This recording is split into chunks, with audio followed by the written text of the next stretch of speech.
Right, in this video I'll be talking about what I did in the animation coursework. So I started and remained in Maya, and I first sent off some tests for the import team to familiarize the collider models for the engine. And this actually took a little bit of time because I get feedback like, oh, this test doesn't have weights in it, so I'd make, for instance, this test, which has dynamic weights, and you can actually shift the weights in this model as I'm doing now. I started skinning and rigging. This is a body rig, and I was really pleased about constraining some of the joints. Towards the latter end of the coursework, I skinned it, and it can perform whatever animation you need it to. And because of the constraints put in the rig earlier, this made it look really nice when it was skinned, as I'm showing at the minute.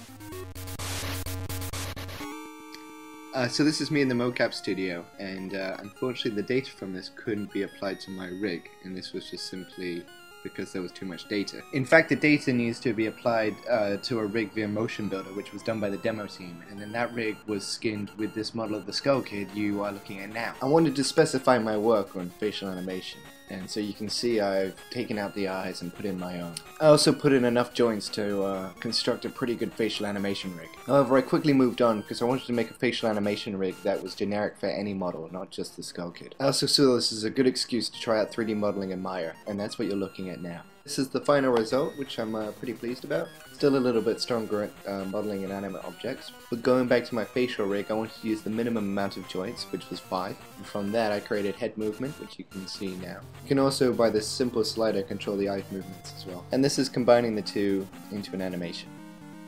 So I thought that was cool, but let's keep going. So I modeled some teeth and a tongue, and now I have a little bit of jaw, and it's been constrained so the jaw doesn't come out of the chin. And while it's hardly lip syncing, it certainly adds another element to the model. Well, my facial animation rig was done and dusted, and it can all be downloaded off my website. The demo team had quite a ways to go. So, coming back from Easter, my first job was to go through all the mocap footage, clean it up, and extract some of the necessary movements. And I cleaned these animations up to such a degree that you can play them through Unity, which is quite an achievement because Unity is quite particular about what kind of colliders it wants to import. But what's more particular than Unity is the student-made Nightmare engine, and the demo team and I have worked around the clock to find a collider exporter that will suit it.